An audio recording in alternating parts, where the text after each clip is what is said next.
South ఇండియాలోని అతి తక్కువ ధరలకి రత్నాలనందించే ఏకైక సంస్థ 6JVR. ఫోక్ సాంగ్స్ అనేది ఒక ట్రెండ్ క్రియేట్ చేస్తున్నాయి. దారి పొంటత్తుండు దవ్వదవ్వత్తుండు దారిద్దునా ఊరిద్దునా ఒక ఫోక్ సాంగ్ యూట్యూబ్ లో విడుదలైంది అంటే చాలు మిలియన్ వ్యూస్ వస్తున్నాయి. గుడిలో దేవత ఉందో లేదో తెలియదు గాని రైట్ నాతో పాటు రాము అన్న గాయాలు చేశావు ఈ జన్మకు, భారాన్ని వేశావు నా జన్మకు, బంధాన్ని తెంపావు ఈ జన్మకు, మరుపంటూ రాదమ్మా ఏ జన్మకు.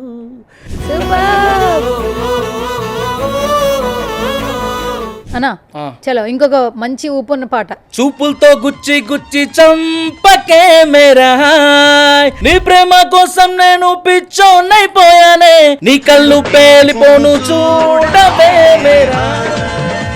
ఎప్పుడు వచ్చావు అన్న అసలు నువ్వు ఇండస్ట్రీకి? నేను దగ్గర దగ్గర 13 ఏళ్ళు అవుతుంది అట్లా ప్రయత్నాలు చేస్తున్నప్పుడు. యూట్యూబ్ ఎప్పుడైతే ఫామ్లోకి వచ్చిందో అది అలా జర్నీ మా స్టార్ట్ అయింది. సినిమా ఇండస్ట్రీలో కొన్ని పాటలు చేసినటువంటి మ్యాజిక్ ఇప్పుడు ఫోక్ లో ప్రతి పాట ట్రెండ్ క్రియేట్ చేస్తుంది. ఇది ఒక మట్టి వాసన, ఒక రా ఫుటేజ్ అని వచ్చేది అంతా మనం రియాలిటీ కనబడుతుంటది.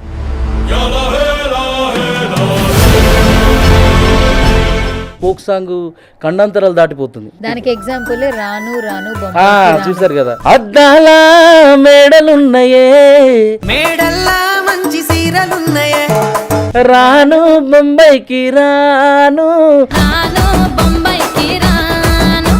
ఇంత బిలియన్ వ్యూస్ వచ్చిన ఈ వీడియోకి పర్స ఎంత ఇన్కమ్ వచ్చి ఉంటుంది అంటారు? 4-5 పాటలకి చక్కగా వెనకేసుకోవచ్చు. 4-5 పాటలు ఒక డజన్ తీయచ్చు. ఫస్ట్ నీకు హిట్ ఇచ్చిన పాట ఏది? గాయపడిన మనసు నాదిలే, గాయాలు చేసిన మనిషి నువ్వేలే, నా గుండెకు గాయం చేసినావులే. యూట్యూబ్ రెవెన్యూస్ చాలా చేంజ్ అయిపోయాయి అని అంటుంటారన్న. సో ఇప్పుడు మరి ఈ ఫోక్ పాటలకి అన్ని మిలియన్ వ్యూస్ వస్తున్నాయి కదా, అసలు రెవెన్యూస్ ఎలా వస్తున్నాయి? పాట అనేది ఎట్లా అంటే నా దృష్టిలో రామబాణం, 5 నిమిషాలు. రాము అనే వ్యక్తి ఒక సెట్ బాయ్గా పనిచేశాడు, ఒక లైట్ బాయ్గా పనిచేశారా? అంటే అప్పుడున్న పరిస్థితులు, సెట్ బాయ్గా చేశాను, మేకప్ బాయ్గా చేశాను.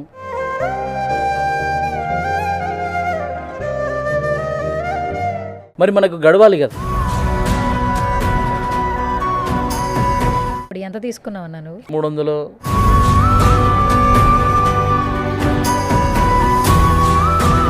హాయ్ హలో నమస్తే, this is Suvarna. Welcome to సువర్ణతో సరదాగా. ఈ మధ్య కాలంలో ఫోక్ సాంగ్స్ అనేది ఒక ట్రెండ్ క్రియేట్ చేస్తున్నాయి. ఒక ఫోక్ సాంగ్ యూట్యూబ్ లో విడుదలైంది అంటే చాలు మిలియన్ వ్యూస్ వస్తున్నాయి. రైట్ నాతో పాటు గత కొన్ని సంవత్సరాల నుంచి ఫోక్ పాటలకి పెట్టింది పేరు అన్నట్టుగా, అలాగే బ్రేకప్స్ అనగానే ఈ హ్యాష్ ట్యాగ్ కనిపిస్తూ ఉంటారు, ఈయనే కనిపిస్తూ ఉంటారు, ఈయనే వినిపిస్తూ ఉంటారు. ఈజ్ నన్ అదర్ దాన్ రాము అన్న. హాయ్ రామన్న. హాయ్, నమస్తే. నమస్తే. వెల్కమ్ టు సువర్ణతో సరదాగా. Thank you. సో నా ఇంట్రడక్షన్ కరెక్టే కదా? అదిరిపోయింది. మామూలు ఇవ్వలేదు. సో ఇదంతా పక్కన పెడితే ఇంకొక బిగ్ కంగ్రాచులేషన్స్, నీకు ఇంకో మ్యారేజ్ అయింది చక్కగా. నెక్స్ట్ ఇంకొక బుడ్డి రామన్నో లేదంటే ఇంకొక ఫోక్ ఏదో ఒక మంచి గీతాన్ని ఆలపించే ఒక బుడ్డిదో ఎవరో ఒకరు రావాలని మనస్ఫూర్తిగా కోరుకుంటున్నాను. Thank you. సో ఫస్ట్లీ నీ జర్నీ అనేది చాలా మందికి ఇన్స్పిరేషన్. అందరూ ఫోక్ పాటలు పాడతారు, మ్యూజిక్ డైరెక్టర్ పాటలు కంపోజ్ చేస్తారు, బ్రేకప్ పాటలు పాడతారు అంటారు. బట్ నిజంగా రాము అనే వ్యక్తి ఎక్కడి నుంచి స్టార్ట్ అయ్యాడు ఇవాళ నా ఇంటర్వ్యూలో తెలుసుకోవాలనుంది. తప్పకుండా. యా, నాకు తెలిసిన ఇన్ఫర్మేషన్ ఏంటంటే రాము అనే వ్యక్తి సినిమా ఇండస్ట్రీలో ఒక లైట్ బాయ్గా పనిచేశాడు, ఒక సెట్ బాయ్గా పనిచేశాడు, ఒక ప్రొడక్షన్లో బాయ్గా పనిచేశాడు. తర్వాత పాటలు పాడాలి అనే పాటలు రాసుకోవాలని అలా జర్నీ స్టార్ట్ అయిందని విన్నాను. అసలు నిజంగానే మీరు ఒక లైట్ బాయ్గా పనిచేశారా? అంటే ఇక్కడ మనం ఉండడానికి మన ఖర్చులకు అన్నిటికీ అవసరం కాబట్టి, అంటే అప్పుడున్న పరిస్థితులు వెళ్ళాల్సి వచ్చింది. వెళ్ళాను, సెట్ బాయ్గా చేశాను, మేకప్ బాయ్గా చేశాను. నాకు వచ్చిన ప్రతి పనిని నేను చేశాను. ఎందుకంటే నేను పైకి రావాలన్న ఉద్దేశంతోనే ఒక కళను పెట్టుకొని, మరి అప్పుడున్న పరిస్థితుల్లో ఆ టైంలో మరి మనకు గడవాలి కదా. గడవాలన్నప్పుడు మనం ఏదో ఒక పని చేయాలి. ఒక 10 సంవత్సరాల కింద వెనక ఇది జరిగింది. వెళ్ళాను, నేను అన్ని పనులకు వెళ్ళాను. సో ఏదో ఒక పని ద్వారా వెళ్ళి వాళ్ళకి దగ్గర అవుదామన్న ఉద్దేశంతో ఆ పనులకు వెళ్ళాను తప్ప నేను పర్టికులర్గా అదే పని కోసం అని పోలేదు. సో ఆ తరుణంలో చాలామంది పెద్ద పెద్ద వాళ్ళు పరిచయం అయ్యారు. పెద్ద పెద్ద వాళ్ళతో నాకు ఇంకా ఇప్పటికీ పరిచయాలు ఉన్నాయి. యూట్యూబ్లో మెల్లమెల్లగా రావడం జరిగింది. ఓకే. ఎప్పుడు వచ్చావు అన్న అసలు నువ్వు ఇండస్ట్రీకి? నేను దగ్గర దగ్గర 13 ఏళ్ళు అవుతుంది, 10-13 ఏళ్ళు అవుతుంది. అప్పుడు వచ్చి ఫస్ట్ నేను సినిమా ప్రయత్నాలు, సినిమాల్లో నేను మా బ్రదర్, మా లక్ష్మణ్ తెలుసు కదా, బుల్లెట్ బండి, తెలుసు. ఇద్దరం కలిసి పాటలు రాసుకొని సినిమా ఆఫీసుల చుట్టూ డైరెక్టర్ల చుట్టూ తిరిగేవాళ్ళం. అంటే ఒక సినిమా వస్తుంది అనుకుంటే దాని మీద టైటిల్గా రాసేవాళ్ళం, టైటిల్గా రాసుకొని ఆ హీరోకు వాళ్ళకి వినిపించేవాళ్ళం. సో ఆ టైంలో మాకున్న ఆ చిన్నపాటి జ్ఞానం అనుకోవచ్చు, వాళ్ళు ఉన్నటువంటి స్థితిగతులు అనుకోవచ్చు. అంటే ఇప్పుడిప్పుడే కదా వాళ్ళకి ఇంకా నలగాలి అనుకుంటారు కదా, ఇంకా అనుభవం రావాలనుకుంటారు కదా ఎవరైనా. సో ఆ టైంలో మేము తిరిగి కష్టాలు పడుతూ అట్లా ప్రయత్నాలు చేస్తున్నప్పుడు యూట్యూబ్ ఎప్పుడైతే ఫామ్లోకి వచ్చిందో, ఫస్ట్ జియో వచ్చినాకనే అందరికీ యూట్యూబ్ మీద ఫోకస్ ఎక్కువ మళ్ళీంది. అంతవరకు జస్ట్ మనం ఏమంటారు, జస్ట్ నెట్ ఆన్ చేయాలంటే భయపడేవాళ్ళం. ఆ రోజు చూసినాం మనం. ఎప్పుడైతే జియో వచ్చిందో ఇంకా పూర్తి స్థాయిలో మీడియా రంగం కానివ్వండి, ఎంటర్టైన్మెంట్ ఫీల్డ్ కానివ్వండి, ప్రతిదీ ఇంకా మనకు ప్రతి ఛానల్ పుట్టుకొచ్చింది. సో ఆ డిజిటల్ అనేది పుట్టుకొచ్చింది. ఆ టైంలో ఇంకా మేము ఆ పనులు ఆపేసి ఇంకా మేము ఆల్బమ్స్ చేయడం స్టార్ట్ చేసినాం.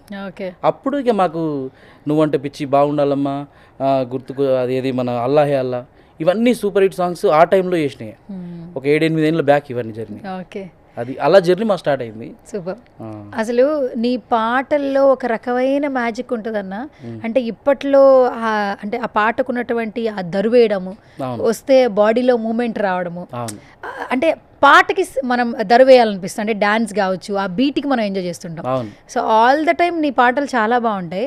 ఎస్పెషల్లీ నాకు ఫేవరెట్ సాంగ్ ఏంటంటే నువ్వంటే పిచ్చి నీకోసం సచ్చి, ఆ పాట అయితే అసలు మామూలుగా ఉండదు. సో ఫస్ట్ నాకు ఇంటర్వ్యూ ఆ పాటతో స్టార్ట్ చేయాలంది. ఒకసారి నా కోసం ఒక 2 లైన్లు పాడతావా? తప్పకుండా. 2 ఎందుకు, పల్లవి మొత్తం పాడతా. ఓకే. గాయాలు చేసావు ఈ జన్మకు, భారాన్ని వేసావు నా జన్మకు, బంధాన్ని తెంపావు ఈ జన్మకు, మరుపంటూ రాదమ్మ ఏ జన్మకు, మారిపోయావే ఓ పిల్ల, మర్చిపోయావే నన్నిల్లా, గుర్తుకొచ్చినప్పుడల్లా ఓ గుర్తుకొచ్చినప్పుడల్లా గుండె లాగుతుందే ఓ పిల్ల, నువ్వు లేవన్న బాధ రావన్న బాధ సంపుతుందే మళ్ళా, గుర్తుకొచ్చినప్పుడల్లా గుండె లాగుతుందే ఓ పిల్ల, నువ్వు లేవన్న బాధ రావన్న బాధ సంపుతుందే మళ్ళా, ఏం చేశానే నేనే నేరం, నేనేం చేశానే నీకే ద్రోహం, నువ్వంటే పిచ్చే నీకోసం సచ్చే ప్రాణమే నాది కాదా, ఊరంచు వాగుల్లో అలల నడుమ నేనిదుతున్నంగ ఈత, వాగంత పొంగొచ్చి నే కొట్టుకెళ్తుంటే నన్ను చూసి పెట్టిన కూత, గుర్తుకొచ్చినప్పుడల్లా ఓ. సూపర్. అసలు ఆ పాటలు వింటుంటే అసలు ఎంత ఫీల్ వస్తుందంటే అంత ఫీల్. నిజంగా చాలా చాలా బాగుంది. కాదన్నా, ఒక్కటైతే ఖచ్చితంగా బిలీవ్ చేయాలి, ఫోక్ పాటలు, జానపద గీతాలు, సాహిత్యం గురించి, సంగీతం గురించి మీ ప్రొఫెషన్లో మీరు ఒకప్పటి నుంచి పాడుతూనే ఉన్నారు. గద్దర్ గారు కావచ్చు, తర్వాత ఎంతో మందిని ఇన్స్పిరేషన్గా తీసుకుని సినిమా ఇండస్ట్రీలో కొన్ని పాటలు చేసినటువంటి మ్యాజిక్, ఒకప్పుడు ట్రెండ్ క్రియేట్ చేసినటువంటి కొన్ని హిట్స్ ఇప్పుడు ఫోక్లో ప్రతి పాట ట్రెండ్ క్రియేట్ చేస్తుంది. అంటే గుర్తింపు కొంచెం లేట్గా వచ్చినా ప్రతి ఒక్కరికి గుర్తింపు అనేది దక్కుతుంది. ఏం చెప్తారు రామన్న? ఇది ఒక మట్టి వాసన. రియల్గా చెప్పాలంటే ఒక ఎట్లంటే ఒక రా ఫుటేజ్ అని వచ్చేది అంతా. మనం సినిమా పాటలు ఏంటంటే ఒక విధమైన స్టైల్లో ఉంటాయి, ఇదేంటంటే వాస్తవికత, రియాలిటీ కనబడుతుంటుంది. ఆ నేపథ్యం, ఆ గ్రామీణం, ఆ యొక్క అన్యోన్యత, ప్రేమ, ఆ పేదరికం అన్నీ ఈ జానపదాల్లో కనబడతాయి. అందుకని ప్రతి ఒక్కరు ఈ సాంగ్స్ని ఓన్ చేసుకుంటారు, గుండెలకు అత్తుకుంటారు, మనసులో పెట్టుకుంటారు. సో సినిమా పాట తక్కువ అని కదా నా ఉద్దేశం. ఆ స్టైల్ వేరు, ఆ ట్యూన్ వేరు, ఆ కథ వేరు. సో ఫోక్ పాట ఏంటంటే మన యొక్క స్థితిగతుల్ని, మన యొక్క పురాతన, మన యొక్క బ్యాక్ ఉన్నటువంటి ప్రతిదీ ఇందులో చెప్తూ ఉంటుంది. సో జానపదానికి ఉన్న గొప్ప పదం అది, అంటే జానపదానికి ఉన్న గొప్పతనం అది. సో అందువల్ల జానపదానికి ఎప్పుడైనా క్రేజ్ ఉంటుంది. ఒకప్పుడు జానపదాన్ని చీప్గా అనుకున్న అంటే జానపదం ఫోక్ సాంగ్సా అని అనుకున్న వాళ్ళు ఈరోజు ఫోక్ సాంగ్ మీకు తెలుసు ఈరోజు ఫోక్ సాంగ్ ఖండాంతరాలు దాటిపోతుంది. దానికి ఎగ్జాంపుల్ రాను రాను చూసారు కదా, ఖండాంతరాలు దాటి వరల్డ్ రికార్డ్స్. ఎందుకంటే మొన్న ఒక ఫ్యాషన్ షో జరిగింది ర్యాంప్ వాక్, అంటే అక్కడ ఉన్న వాళ్ళకి తెలుగు తెలియదు, తెలుగులో ఈ పాట పెట్టుకుని మరి డాన్స్ చేశారు. అది వైరల్ అయింది. నాట్ ఓన్లీ వేరే ఖండాంతరాలు సినిమా వాళ్ళు చేస్తున్నారు, షోస్ చేస్తున్నారు. షోస్ చేసే వాళ్ళు ఈ పాట లేనిదే ఎవరు కూడా ఒక ప్రోగ్రామ్ కూడా స్టార్ట్ చేయట్లేదు. అంత వచ్చేసింది అన్నట్టు. అది చాలా గొప్పతనం అనిపిస్తుంది. ఎందుకంటే సినిమా అవకాశాలే రావాలి, సినిమాల్లోనే వాడాలి, సినిమాలో వాడితేనే సింగరా, సినిమాలో యాక్టింగ్ చేస్తేనే యాక్టరా, సినిమాలో డైరెక్ట్ చేస్తేనే డైరెక్టర్ అండి. ఇప్పుడు యూట్యూబ్ అనేది అందరి చేతిలో ఉన్నటువంటి ఒక మంచి ప్లాట్ఫామ్. ఇక్కడ ఏంటంటే తక్కువ పెట్టుబడితో ఎక్కువ పేరును తీసుకురావచ్చు. సినిమా ఏంటంటే కొంచెం టైం పడుతుంది, అందులో మన పేరు రావాలన్నా ఆ టైం పీరియడ్ మనకు రావాలన్నా కొంచెం టైం పడుతుంది. ఇంట్లో కొంచెం ఓపిక పెట్టి కొంచెం మనం సాన పెడితే నిజంగా చెప్తున్నా ప్రపంచం మన దిక్కు మలుచుకోవచ్చు. యూట్యూబ్ అనేది అంత మంచి ప్లాట్ఫామ్.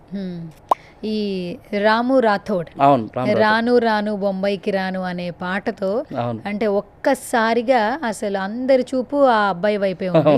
ఎందుకంటే తనే మ్యూజిక్ తనే ఆడటం చాలా ప్రౌడ్గా అనిపిస్తుంది. ఎందుకంటే నాతో పాటు కళాకారుడే తమ్ముడు మంచి రేంజ్కి వెళ్ళిండు, అంటే గొప్పగా అనిపిస్తుంది. అంటే ఫోక్ సాంగ్ నుంచే కదా, అది చాలా గొప్పగా అనిపిస్తుంది మా అందరికీ. అంటే ఫోక్ ఇండస్ట్రీలో మా పాట అంత రేంజ్కి వెళ్ళిపోయింది అనేది ఒక ప్రౌడ్గా అనిపిస్తుంది.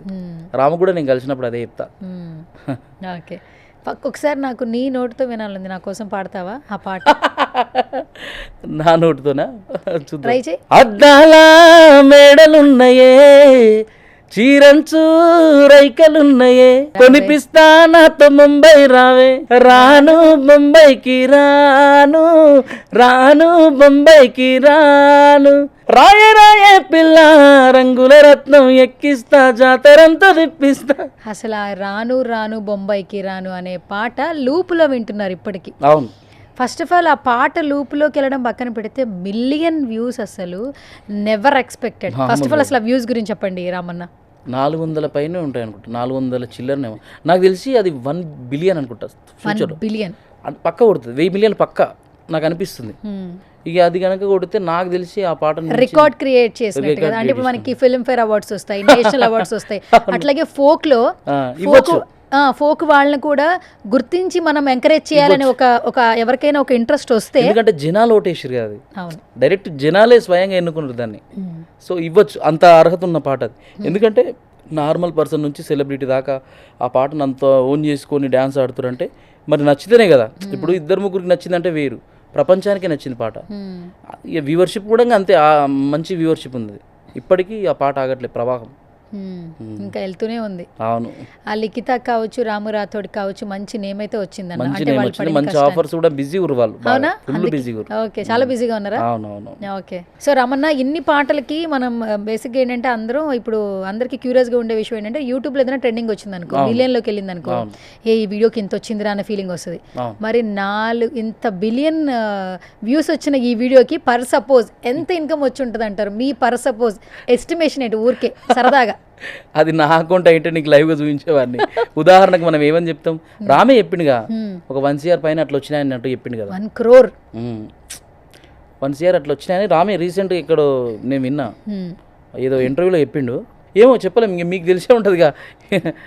యాక్చువల్లీ తనే కొరియోగ్రఫీ, అంటే కొరియోగ్రాఫర్ శేఖర్ అన్న, బట్ పాట పాడడము కంపోజిషన్ రాము వాళ్ళన్న ప్రొడ్యూసర్, వలి అన్న ఇద్దరు కలిసి చేసారు. ఓకే, వలి గారికి మంచిగా డబ్బులు 4-5 పాటలకి చక్కగా వెనకేసుకోవచ్చు. 4-5 పాటలు ఒక డజన్ తీయచ్చు. ఒక డజన్ లేదు, బంజారా హిల్స్ లో ఆల్రెడీ ఒక ఫ్లాట్ కొనేసుకున్నాడంట రాము ఆల్మోస్ట్. యూట్యూబ్ తమిళ చూసిరా? లేదు, తనే చెప్పాడు యాక్చువల్లీ. కొంటే మంచిదే కదా, గొప్ప విషయం కదా. ఎందుకంటే మామూలు విషయం కాదు. ఇప్పుడు సినిమా వాళ్ళకు కూడా సాధ్యం కాని పని అది. ఒక ఫోక్ ఇండస్ట్రీలో ఒక పాటతో సాధ్యమైందంటే మనం నిజంగా చాలా ఆనందించాల్సిన విషయం, అది చాలా గొప్ప విషయం. సో అన్న, ఇప్పటి వరకు మీరు చాలా పాటలు పాడారు, కానీ ఈ అల్లహే అల్లా ట్యూన్ మాత్రం నెక్స్ట్ లెవెల్ ఉంటుంది. యాక్చువల్లీ ఆమె హీరోయిన్ ఎంట్రీ వచ్చిన తర్వాత ఆమెను చూడడానికే ఉండే క్యూరియస్, మీరు ఇచ్చినటువంటి ఆ మ్యూజిక్ అందరినీ ఒక రకంగా కట్టిపడేస్తా ఉంటది. ఆ టైంలో అయితే నిజంగా నెక్స్ట్ లెవెల్లోకి వెళ్ళింది ఆ సాంగ్ కూడా. సో ఒక్కసారి ఆ సాంగ్ ని నా కోసం పాడతారు? తప్పకుండా. కన్నులే చూసిననే నీ అందాన్ని చూసి ప్రేమించలేదే, మనసునే చూసిననే నీ మనసులోన చోటు నోచలేదే, షురుమా పెట్టిన కన్నులతో నన్ను చూసే రోజు, ఎర్రగా పండిన పేదాలతో నన్ను పిలిచే రోజు, ఏ దుఆ మిల్ జయే వఫా హే తో అల్లహే అల్లా, ఆ అందాల కన్నుల కన్నీళ్లకు అల్లహే అల్లా, నేను కారణమవ్వను ఏ జన్మకు అల్లహే అల్లా, ఆ అందాల పెదవుల చిరునవ్వుకు అల్లహే అల్లా, నేనే కారణమవుతానే ప్రతి జన్మకు. బోయ్ అసలు ఏమన్నా లైన్ అలా అలా పాడుతుంటే నాకు ఎక్కడో ఇప్పుడు బాలసుబ్రహ్మణ్యం గారి పాటలు వినేటప్పుడు ఒక వరల్డ్లోకి వెళ్ళిపోతాం. ఆ చరణ్ గారి పాటలు వింటున్నప్పుడు ఇంకో మణిశర్మ గారు వింటున్నప్పుడు అలా ఆ వరల్డ్లోకి నిజంగా వెళ్తున్నామన్నా. నిజంగా అంటే అలా కంపారిజన్స్ చేయొద్దు కానీ ఒకరి పాటలు వింటున్నప్పుడు నిజంగా ఆ హ్యాపీనెస్ వేరు ఉంటుంది. నేను అందుకనే అవి విని విని ఇంటర్వ్యూ కోసం ఎన్నిసార్లు మిమ్మల్ని కాల్ చేసి టార్చర్ కాదు, నేనే నిజంగా మీకు సారీ చెప్పాలి. అంటే నాకున్న బిజీ అంటే వేరే వేరే పనుల వల్ల నేను రాలేకపోయినా, అందుకని ఈరోజు వస్తుంటే కూడా ఈరోజు మళ్ళీ వేరే పెద్ద పని, అబ్బాయి ఈరోజు ఏమన్నా కానీ ఖచ్చితంగా రావాల్సిందే అని చెప్పేసి నేను మాట ఇక తప్పలేను. ఇక ఈసారి తప్పితే నువ్వు నిజంగా నాకు కాల్ చేయనుకున్నా, దేవుని దగ్గర టైం కుదిరింది. కాదు రమణ, నేను ఎందుకు అందరూ ఒకటే మాట అంటూ ఉంటారు, ఈ బ్రేకప్ స్టోరీస్ కి పెట్టింది పేరు, ఈ లైన్స్ పాడడంలో అసలు తనే దిట్ట, బ్రేకప్ స్టోరీస్ ఎక్కువగా అంటే దానికి సంబంధించిన ఆ లీడ్స్ ఎక్కువ తీసుకుంటారు అంటారు కదా, ఎందుకు వచ్చింది ఆ పేరు అసలు? ఇప్పుడు నేనేమంటున్నానంటే ఈ సమాజం ఎట్లా అంటే మనకి ఏదన్నా ఫేమ్ వచ్చిందనుకో ఇంకా దాంతోనే ముద్రిస్తారు. నేను అన్ని విధాల పాటలు పాడతా, సినిమాటిక్ పాడతా, మెలోడిక్గా పాడతా, అన్నీ పాడతా, అందరికి తెలుసు కూడా అది. కానీ మనకు వచ్చిన ఫేమ్ ఏంటంటే లవ్ ట్రాక్లో వచ్చింది. లవ్ పాటలు హిట్ అవ్వడం వల్ల మరి మనకు ఇప్పుడు లవ్ ట్రెండ్ ద్వారా లవ్ పాటలు హిట్ అయినాయి మనకు, అవి కాదని చెప్పి ఫోక్ పాటలు రావు కదా. మళ్ళీ ఫోక్ పాట కూడా ఇంకేదైనా హిట్ అయితే ఆ టైప్ ఆఫ్లు వస్తాయి మనకు. సో మనకు వచ్చిన ఫేమ్ ఏంటంటే లవ్ ట్రాక్ ద్వారా వచ్చింది. మనం చేసిన ఫస్ట్ ఆల్బమే మంచి సూపర్ డూపర్ హిట్ అయింది, తర్వాత అది హిట్, మళ్ళీ వచ్చిన ఆఫర్ కూడా మళ్ళీ లవ్ అట్లా రావడం వల్ల లవ్ ట్రాక్ అనేది ఇక రామన్న దానికి పెట్టింది పేరు అన్నట్టుగా ఒకటి పడిపోయింది.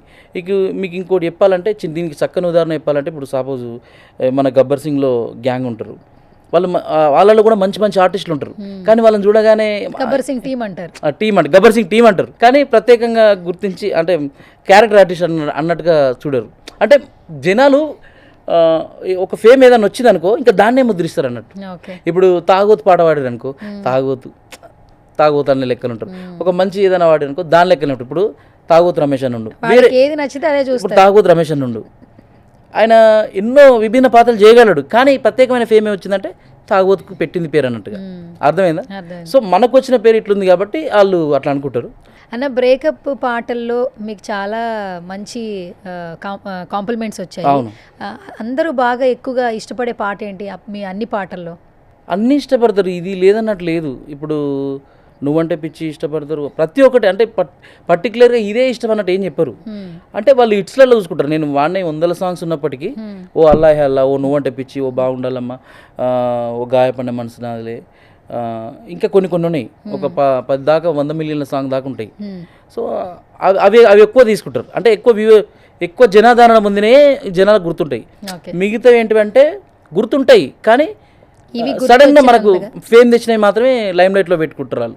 అట్లా ఫస్ట్ నీకు హిట్ ఇచ్చిన పాట ఏది? అప్పట్లో మంచి పేరు వచ్చింది ఫస్ట్ పాటనే గాయపడిన మనసు నాదిలే ఉంటుంది ఒకటి, ఫస్ట్ ఆల్బమ్ అదే.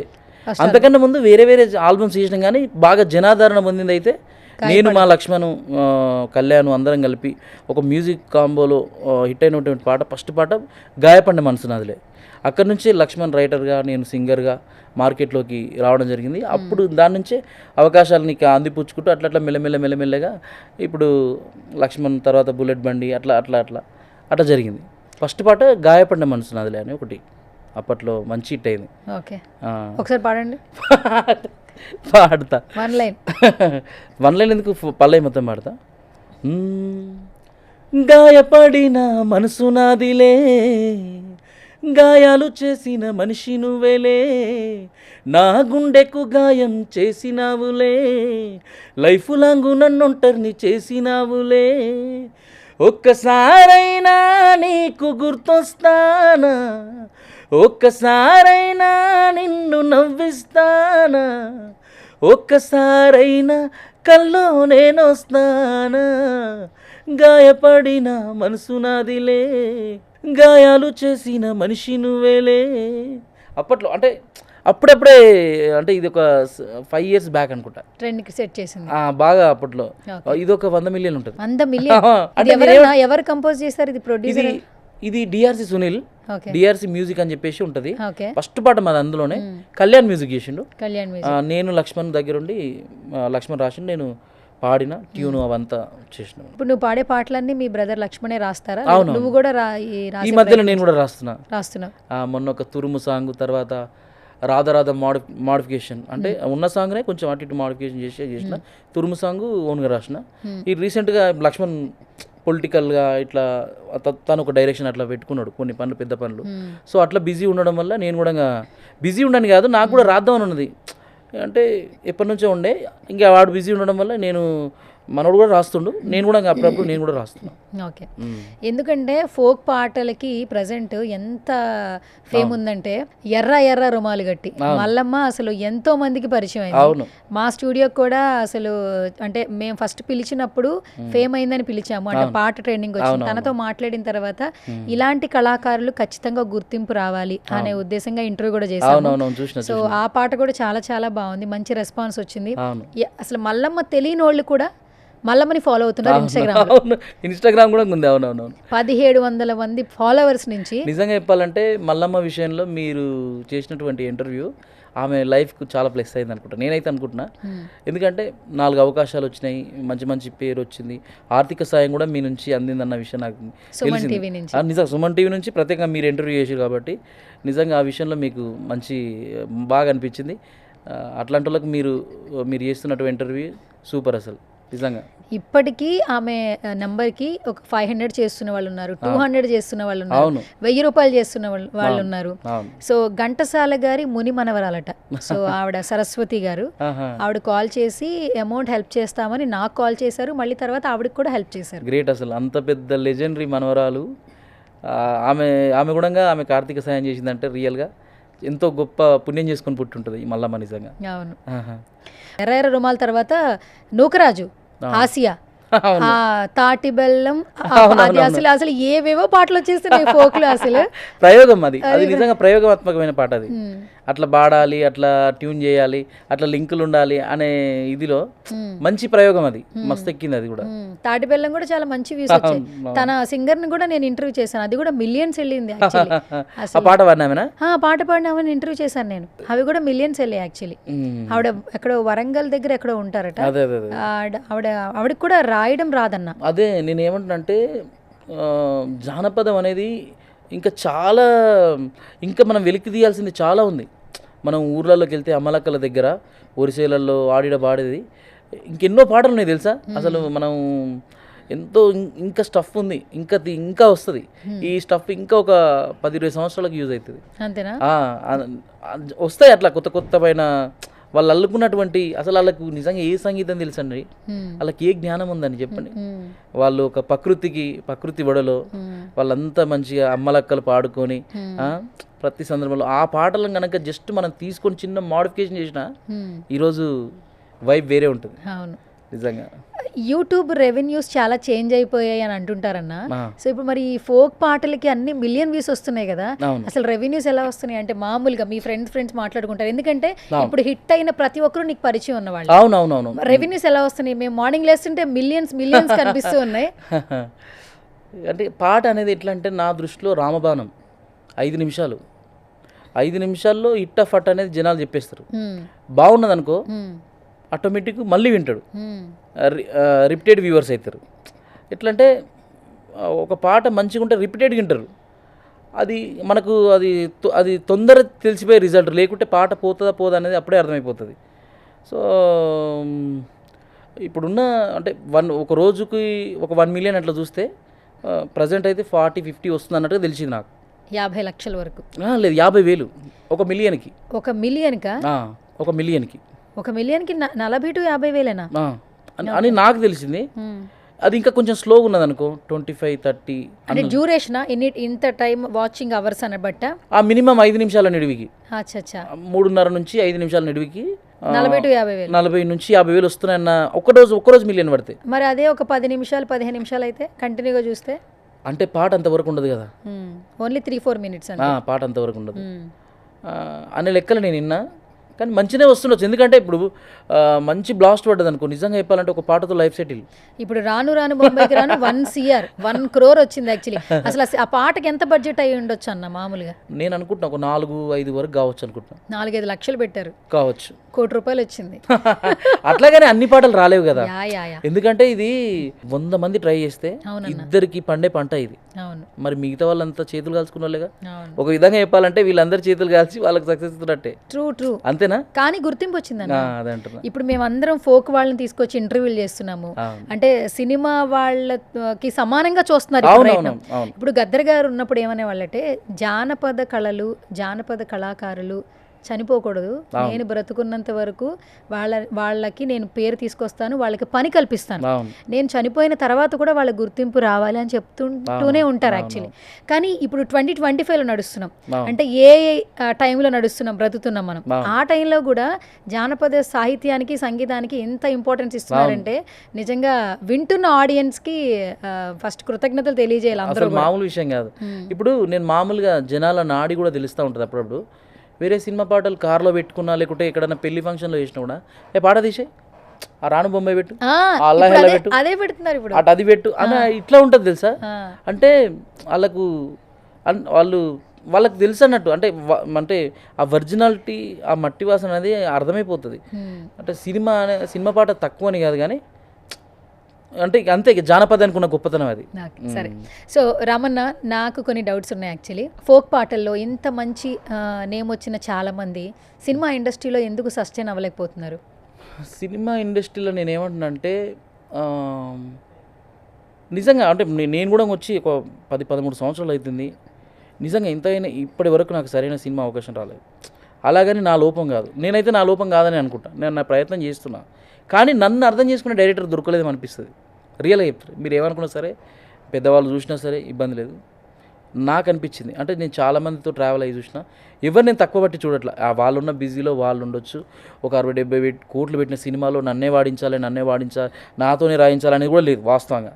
కాకపోతే చూడాలి ఎప్పుడంటే, ఇప్పుడు నేను మేమందరం ఇన్ని ప్రయత్నాలు చేస్తూ ఉన్నాం, జనాల మెప్పు పొందినాం, అందరితో గుర్తింపు పొందినాం, ఎన్నో అవార్డులు తీసుకున్నాం. జనాలే మాకు ఒక వెన్నుదండగా ఉండి మాకు గుర్తింపు ఇచ్చారు. మేము ఇక్కడి వరకు వచ్చినామంటే మా పాటలను ఆదరించడం వల్లనే కదా. సో నేనేమంటే, ఒక నిజమైన కళాకారునికి మంచి డైరెక్టర్ తగిలి నిజంగా ఈ పాట ఈ అవకాశం ఇవ్వచ్చు, ఇతను రాయగలడు, ఈ రాము పాడగలడు, ఈ పాట ఇతనికి ఇవ్వగలడు అనేది ఉంటే వాళ్ళు ఇస్తారేమో. నాకు ఆ దృష్టిలో ఒక కొంచెం చిన్న చూపు ఉంది అని నిజంగా ఆ భావన ఉంది, నాకు రియల్గా ఉంది. ఎందుకంటే మీరు అన్నది వాస్తవం. ఫుల్ ఫ్లెజ్డ్గా ఒక కళాకారుని నమ్మాలి. ఇప్పుడు ఒక సినిమాలో ఒక లవ్ సీన్ వచ్చింది అనుకో, ఆల్రెడీ ఉన్నోళ్ళు పాడుతుర్రు, చేస్తుర్రు, వాళ్ళకి అంతకన్నా సక్సెస్ అయి ఉంది చెప్పు ఒక మాట. ఇప్పుడు ఉన్నోళ్ళు నేషనల్కి వెళ్ళిర్రు, ఎంతో రేంజ్కి వెళ్ళిర్రు, ఇంకా అది వాళ్ళకు ఇంకా అంతకన్నా మించిన సక్సెస్ ఏముంది? ఆల్రెడీ సక్సెస్ లేవు. అదే మా ఫోక్ లాంటి వాళ్ళకి, నాకు, ఆ రాముకో, లేకుంటే ఇంకొక అమ్మాయికో, ఇంకా వాళ్ళకు అవకాశాలు ఇస్తే వాళ్ళు కూడా ఇండస్ట్రీ పరంగా ఉంటారు కదా, 4 రూపాయలు ఉంటాయి కదా. అంటే ఇచ్చే మనసు గొప్పది ఉండాలంటున్నాను నేను. అంతేనా నా దృష్టిలో? మరి అలాంటప్పుడు భీమ్లా నాయక్ సినిమా అప్పుడు మరి ఆయన పాట ఒక చిన్న 2 లైన్లైనా ఆయన చేత పాడించి ఆయన్ని పెద్ద సెలబ్రిటీ చేసేసారుగా మరి. అంటే నేను గుర్తిస్తలేరు అని అంటలేను, ఉంది. కానీ ఇప్పుడు మాలాంటి అప్కమింగ్ వాళ్ళని, ఇప్పుడు మాలాంటి అప్కమింగ్ వాళ్ళని సినిమాలో వాడించినట్టు ఎక్కడ ఉంది చెప్పండి? మీరు ఒక్కసారి చెప్పండి, సర్వే మొత్తం చెప్పండి. ఇప్పుడు వాళ్ళు ముసలోళ్ళు కాబట్టి ఆ మట్టి వాసన అదంతా, గంగవ్వ వాళ్ళంతా కొంచెం వెరైటీగా మీడియాకి కనబడతారు కాబట్టి వాళ్ళకు ఇంకేదైనా కొత్త వీళ్ళకి ఇచ్చిన సానుభూతి ఉంటుందని ఇస్తుర్రో ఏమో నాకైతే తెలియదు వాస్తవంగా. మరి మాలాంటి మేము ఉన్నాం కదా, ఇన్నేళ్ళ నుంచి మేము ఉన్నాం, మరి రామ్తో వాడించవచ్చు. ఆ రామ్ సరే ఆ రామ్ అంత ఫేమస్ అయ్యాడు, తనని సినిమాల్లో వాడేయమంటున్నా. అట్లా ఇస్తే బాగుంటుందని నా ఉద్దేశం. కానీ నేనేమంటే, ఒక అవకాశం ఇవ్వాలంటే అతను ఫోకా లేకుంటే వేరే స్టేటా అని చూడొద్దు. నిజమైన కళ ఉన్న డైరెక్టర్ ఎవరైనా ఒక నమ్మి ఇవ్వాలి, ఒక అవకాశం ఇవ్వాలి. ఇస్తే తెలుస్తుంది అతను ముందుకు వెళ్తాడా వెనక్కి వెళ్తాడా అనేది. ఓకే. ఇస్తారు, నేను ఇస్తే అంటలేను, మాలాంటి వాళ్ళని కూడా గుర్తించాలి. అన్న, ఇండస్ట్రీ నుంచి అంటే ఇన్ని సంవత్సరాల్లో నువ్వు చాలా ఫేస్ చేసి ఉంటావు. అవును, ఇండస్ట్రీకి వచ్చిన ప్రతి ఒక్కరూ చాలా నేర్చుకున్నామంటారు. అవును. స్ట్రగుల్స్ అనేది కంపల్సరీ అందరికి, ఎందుకంటే ఈ ఫీల్డ్లో మనం నచ్చి ఉంటాం, అవును, ప్యాషన్తో వస్తాం కాబట్టి ఎన్ని కష్టాలన్నా ఎదిరించాలి అనుకుంటూ ఉంటాం. అవును, అవును. సో ఎంటైర్ జర్నీలో అసలు ఈ మెమరీ ఎప్పటికీ మర్చిపోలేను, ఈ కష్టం నాకు ఎప్పటికీ రాకూడదు అని అనుకున్న సందర్భం రాము జీవితంలో ఏమైనా ఉందా? షేర్ చేసుకోగలవా? అనుకున్నా. ఇండస్ట్రీకి వచ్చి ఒక 4-5 సంవత్సరాలు విచ్చలవిడిగా, అంటే విచ్చలవిడిగా అని కాదు, ఒళ్ళు హీనమై ప్లేవుడ్లు మోస్తూ, కట్టెలు మోస్తూ, ఆ మేకులను గుచ్చుకుంటూ అలాంటి పని చేసిన నేను వాస్తవంగా. ఎందుకంటే అప్పుడున్న సిచ్యువేషన్లో నేను అనుకున్నా, అంటే సినిమా ప్రయత్నాలు చేస్తుంటే అవకాశాలు రావట్లా, పెద్దవాళ్ళు ఎవరు మనల్ని అర్థం చేసుకోవట్లా, మరి ఎట్లా ఇక్కడ సస్టైన్ అయిపోవడం, అంటే ఇదే వర్కా ఇంకా, లేకుంటే మేకప్ మ్యానా, లేకుంటే వాళ్ళకి అసిస్టెంటా, ఈ లెక్కలనే ఉండిపోతుందా మన జీవితం, మారదా అని నేను చాలాసార్లు అనుకున్నా. ఇంక ఇంతేనేమో మన లైఫ్, ఇప్పుడు మనం కూడా పెద్దగా అయినాం, ఇంకా మరి డబ్బు సంపాదించాలంటే వేరే మార్గం లేదు, మనకి ఇష్టమైన ఫీల్డ్ ఏమో ఇది, మరి ఏం చేద్దామన్న తరుణంలో నిజంగా చెప్తున్నా, యూట్యూబ్ ఎప్పుడైతే ఫామ్ అయిపోయిందో అక్కడి నుంచి మేము చేసిన ఒక ఆల్బమ్ కొన్ని వందల మందికి, కొన్ని వేల మందికి ఇన్స్పిరేషన్గా మారి అందరూ యూట్యూబ్లోకి వచ్చారు. అప్పుడే జియో ఫామ్ అయింది. ఇంకా మళ్ళీ నా లైఫ్ని వెనుదిరిగి చూసుకోలే, నాకేం లేదో అది కొనుక్కున్నా, నేనేం చేయలేదో అది చేసిన, నాకు ఇల్లు లేకుంటే ఇల్లు తెచ్చుకున్నా, చెప్తున్నా, నాకు కారు లేకుంటే కారు, ఎంత పేదరికం అనుభవించానో అంత నాకు ఇచ్చింది యూట్యూబ్. నిజంగా చెప్తున్నా, రియల్గా చెప్తున్నా. అంటే నేనేమో 1000 కోట్లకు 100 కోట్లకు అట్లా కాదు, బతకడానికి నాకంటూ తిరగడానికి ఒక కారు, నాకంటూ తిరగడానికి ఒక ఇల్లు, భార్య పిల్లలు, అంత కొంత బ్యాంక్ బ్యాలెన్స్, ఓకే బాగుంది, మనం నెక్స్ట్ స్టెప్ వేయచ్చు అనేది విధంగా అయితే మారిపోయినా. అట్లా అనుకునేటోని, ఆ రోజు రాకపోతుందా, వస్తే బాగుండు కదా. ఇప్పటి కూడా పాపం, ఇప్పుడు నాకంటే గొంతుండి, లక్ష్మణ్ కంటే పెన్నుండి ఇంతవరకు వచ్చినాం, పాపం ఇంకా కష్టపడే వాళ్ళు ఉంటారు. వాళ్ళకు కూడా నేనేమంటే అక్కడే నగిలిపోకుండా కొంచెం అప్డేట్గా ఆలోచించి మీరు కూడా మంచి మంచి ఆల్బమ్స్ చేసి మంచి అంటే ఒక సాంగ్స్ అనే కాదు, వాళ్ళకున్న కళలలో కొంచెం అటువైపు కూడా కొంచెం ప్రయత్నాలు చేస్తే మంచి లైఫ్ను లీడ్ చేయొచ్చు అనేది ఒకటి ఉంటుంది. అంటే ఒకటే దాంట్లో ఒక దాంట్లో ఏమంటారు, ఒక దాంట్లో ఒక్కటే దగ్గర లాక్ అయిపోవద్దు అంటున్నాను. కొన్ని ప్రయత్నాలు చేస్తే మన జీవితం మారుతుంది. ఆ సందర్భంలో అయితే నేను అనుకున్నా, ఏదో ఒక రోజు నాకు లైఫ్ నాకు అనుకూలంగా మారుతుంది అనుకున్నా. ఇంతవరకు అయితే ఇప్పుడు ఇట్లున్నా, ఇంకా నెక్స్ట్ స్టెప్ ఎట్లుంటుందో తెలియదు. ఓకే. ఫస్ట్ నువ్వు సెట్ బాయ్గా పనిచేసినప్పుడు అప్పుడు ఎంత తీసుకున్నావు అన్నా? నువ్వు ఎంత ఇచ్చేవాళ్ళు అసలు ఆ రోజుల్లో? అప్పుడు ఆ టైంలో ఎంత 300-400 అట్లా ఇచ్చేవాళ్ళు. 10 ఏళ్ళ ముందా? 10 ఏళ్ళ ముందు 300-400 అట్లా ఇచ్చేవాళ్ళు. ఇక అవే పెద్ద మహాభాగ్యం. ఇద్దరం అన్నదమ్ములం కష్టపడి నెలకు అంతో ఎంతో పోగు చేసి ఇద్దరం కలిసి నెలకు ఒక 20-25 రోజులు పనిచేసి మళ్ళీ ఆ డబ్బులను కూడా ఇంటికి పంపించేవాళ్ళం మేము. వేస్ట్ చేయలే ఎప్పుడు. అటు ఫ్యామిలీ బాగుండాలి, ఇటు మా ప్రయత్నం బాగుండాలి. సరే అనుకోని మనకు వేరే విధంగా ఇప్పుడు మేము ఎందుకు ఆ పని చేసినామంటే, ఇప్పుడు వేరే ఒక షాప్లో చేస్తాం, నెలంతా వేయాలి అక్కడ. ఇక్కడ ఏంటంటే మనం 10 రోజులు చేయొచ్చు, 10 రోజులు ఖాళీగా ఉండొచ్చు. ఆ 10 రోజులలో మనం ప్రయత్నాలు చేసుకోవచ్చు. ఈ గ్యాప్లో మనకి ఎవరైనా పరిచయం అవుతారు. మళ్ళీ ఈ పని చేయడం ద్వారా ఏంటంటే స్పాట్ క్యాష్ వస్తుంది. ఇప్పుడు మనం వెంటనే ఇస్తారు. వేరే దగ్గర ఎట్లుంటుంది అంటే ఫుడ్ పెడతారు. ఫుడ్ పెడతారు. సినిమా ఇండస్ట్రీలో ఫుడ్ గురించి చెప్పొద్దు, ఇది అక్కడి నుంచి వచ్చిందే. అయితే నేను అదే అంటున్నా, కొంచెం అట్లుంటుంది, అట్లా కొంచెం కష్టపడాలి, మంచిగా ఉంటుంది లైఫ్. గుర్తుందా ఏ సినిమాకి నువ్వు లైట్ మ్యాన్ గా పనిచేసావు? బాయ్గా? లైట్ మ్యాన్ అంటే లైట్ మ్యాన్ కాదు, నేను సెట్ బాయ్గా పనిచేసావు కదా. ఎప్పుడు ఏ సినిమా గుర్తుందా? ఉంది. అప్పట్లో మన రభస ఆ రోజుల్లో అయితే రభస, తర్వాత గుర్తుందా ఇంకా సినిమాలు? సీరియల్లకు వెళ్ళేదాన్ని. సీరియల్ ఏ సీరియల్ షూట్ చేసుకో? సీరియల్ ఉంటుండే అవి, మన మౌనరాగం, ఎలాంటి సీరియల్ పేర్లు అంతా మర్చిపోయినా కానీ బాగా వెళ్ళేవాడిని. చాలా సినిమాలకు వెళ్ళినా కానీ పేర్లు తెలియదు. అందరినీ తెలిసిన, అందరు ప్రతి ఒక్కరు డైరెక్టర్లకి వాళ్ళందరికీ నేను తెలుసు. ఈరోజు కూడా నాతో పాటు పనిచేసిన వాళ్ళు ఆర్ట్ డైరెక్టర్లు అయ్యారు, వాళ్ళు ఆర్ట్ అసిస్టెంట్లు అయ్యారు, తర్వాత డైరెక్టర్లు కూడా నాకు మంచి పరిచయం. అరే వాడు అక్కడ అంత కష్టపడి స్వయంగా వానికంటే ఒక క్రేజ్ తెచ్చుకోవడం అంటే చాలా సందర్భాల్లో చెప్తారంట, ఆ పిల్లగాడు ఇక్కడ ఇద్దరు కష్టపడే వాళ్ళు ఈరోజు చూడండి వాళ్ళంతా స్వయాన ఎవరి మీద ఆశ పెట్టుకోకుండా ఎవరిని మీద ఆధారపడకుండా స్వశక్తిగా యూట్యూబ్లో ఆల్బమ్ చేస్తే ఎంత పేరు తెచ్చుకోరు చూడు వాళ్ళ పాటలని చాలా సందర్భాల్లో వాళ్ళు మాట్లాడుకుంటారంట. అది హ్యాపీనెస్ ఇస్తుంది. ఇంకా పెద్ద పెద్ద సక్సెస్ అయిన వాళ్ళు కూడా యూట్యూబ్ గురించి నన్ను గైడెన్స్ అట్లా అడుగుతూ ఉంటే నాకు గొప్పగా అనిపిస్తుంది. వాళ్ళు అంత పెద్ద సినిమాలు తీసి యూట్యూబ్ గురించి మనల్ని ఉదాహరణలు అడుగుతారు. అంటే ఇది ఇట్లా రెవెన్యూ ఎట్లా వస్తుంది, ఇట్లా ఆల్బమ్స్ చేస్తే ఎట్లుంటుంది, ఇట్లా వెబ్ సిరీస్ చేస్తే ఎట్లుంటుంది అని యూట్యూబ్ గురించి అడుగుతూ ఉంటారు చూడు, అప్పుడు నాకు ప్రౌడ్గా అనిపిస్తుంది. ఓకే, ఇప్పుడు మీ ఇద్దరికి ఛానల్స్ ఉన్నాయి అంటే సపరేట్గా ఉన్నాయా లేదంటే? సపరేట్గా ఉన్నాయి. ఎందుకంటే లక్ష్మణ్ బుల్లెట్ బండి ట్యాగ్ అని ఒకటి వచ్చింది. అక్కడ నుంచి ఏంటంటే బుల్లెట్ బండి రైటింగ్స్ అన్నట్టు ఒకటి పెట్టుకుండు. నేనేంటంటే రామ్ సింగర్ అఫీషియల్ అని చెప్పేసి ఒకటి పెట్టుకున్నా. దానికి కొంచెం ముందు మల్టీ అని యాడ్ చేసిన, మల్టీ స్టార్ రామ్ అన్నట్టుగా, మల్టీ స్టార్ రామ్ అఫీషియల్ అన్నట్టుగా నేను ఒకటి పెట్టుకున్నా. అంటే విడివిడిగా అని కాదు కానీ ఇంకా వాడు బిజీలో వాడు, నా బిజీలో నేను. అన్న ఎంతమంది ఉన్నారన్న సబ్స్క్రైబర్స్ ఛానల్కి ఇప్పుడు ప్రజెంటా? నేను రీసెంట్గానే పెట్టిన ఒక 70,000 ఉండొచ్చు అనుకుంటా. ఓకే, ఇద్దరు కలిసి ఉన్నప్పుడు ఆయన ఛానల్లో ఎంతమంది ఉన్నారు? ఆయనకు అంతే ఉంటారు, 75-70 అట్లా ఉంటారు. అసలు మేము స్టార్టింగ్లో పెట్టుంటే ఈరోజు వేరే ఉంటుండే, వేరే రేంజ్లో ఉండే.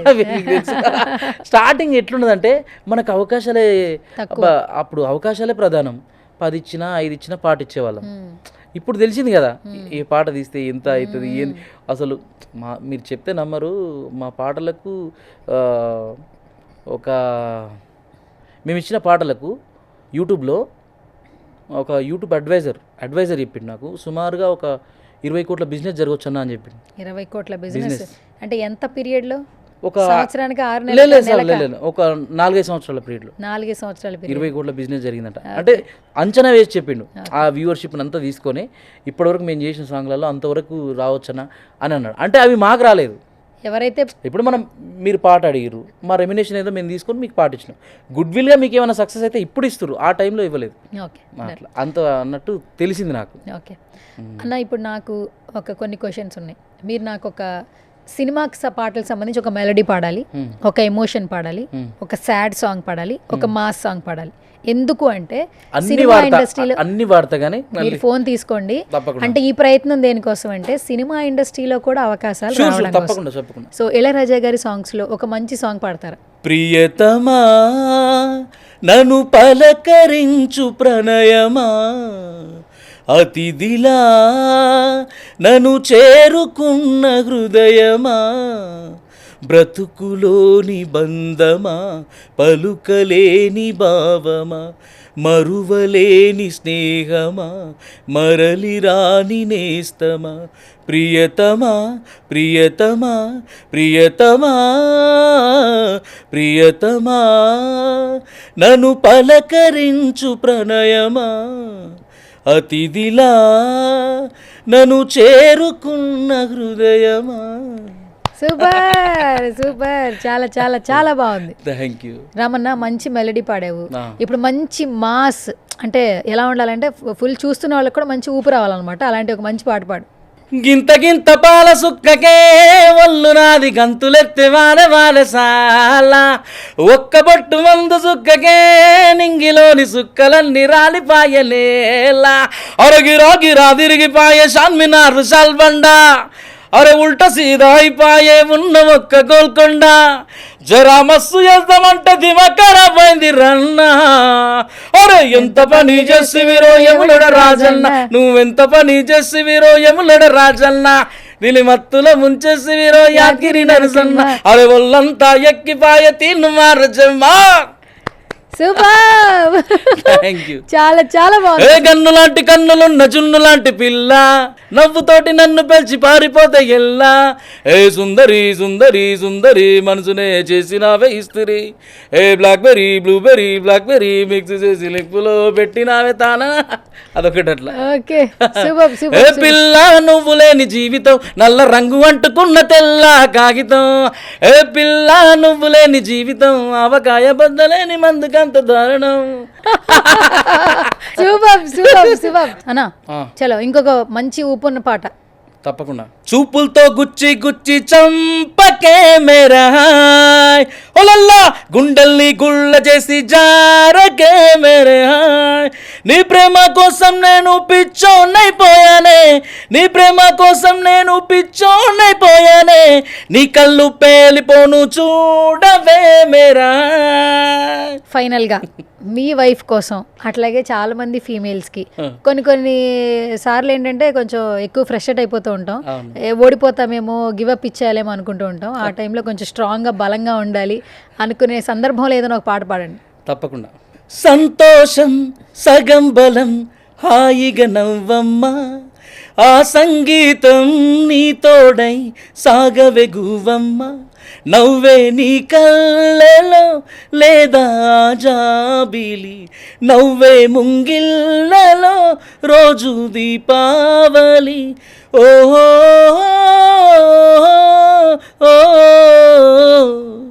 సంతోషం సగం బలం హాయిగా నవ్వమ్మా, ఆ సంగీతం నీ తోడే సాగవే గువ్వమ్మ, నిన్నటి నీడలే కనుపాపను ఆపితే రేపటి వైపుగా నీ చూపు సాగదుగా, నిన్నటి నీడలే కనుపాపను ఆపితే రేపటి వైపుగా నీ చూపు సాగదుగా, చుట్టమల్లె కష్టమొస్తే కళ్ళ నీళ్లు పెట్టుకుంటూ కాళ్ళు గడిగి స్వాగతించకు, ఒక్క చిన్న నవ్వు నవ్వి సాగనంపకుండా లేనిపోని సేవ చెయ్యకు, మినుగురులా మిలమిల మెరిసే దరహాసం చాలు కదా, ముసురుకునే నిషి విలవిలలాడుతూ పరుగులు తీయదా, నవ్వే నీ కళ్ళలో లేదా జాబిలి, నవ్వే ముంగిళ్ళలో రోజు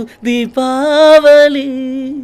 okay, super super super. Yes Ramanna, thank you so much once again అన్న. సో చాలా రోజుల తర్వాత నీతో ఒక ఇంటర్వ్యూ చేద్దాం అనుకున్నాను. సో ఒక మంచి ఇంటరాక్షన్.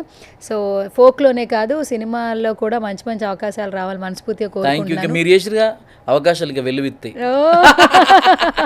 Thank you. నిజంగా మీతోని ఇంటర్వ్యూ చేయడం నిజంగా చాలా చాలా బాగుంటుంది.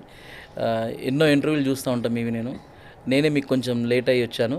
ఖచ్చితంగా మళ్ళీ మంచి సక్సెస్తో మళ్ళీ చేద్దాం తప్పకుండా. ఫైనల్గా మా సుమన్ టీవీ గురించి ఏమన్నా చెప్పేసేయండి రామన్న. సుమన్ టీవీ గురించి ఏం చెప్తారు, అసలు ఉన్నదే సుమన్ టీవీ. ఎన్ని టీవీలు ఉన్నా Suman TV. So Suman TV నిజంగా చెప్పాలంటే ఒక అట్టడుగు స్థాయి నుంచి ఎన్నో సమాజానికి సంబంధించిన వీడియోస్ కానివ్వండి, తర్వాత ఒక న్యూస్కి సంబంధించి కానివ్వండి, తర్వాత ఏదైనా సుమన్ టీవీ నిజంగా అంటే ఒక సమాజ బాధ్యత వహిస్తూ, ఒక మెసేజ్ని ఇస్తూ, ఒక ఎంటర్టైన్మెంట్ ఇస్తూ, ఎన్ని విధాలు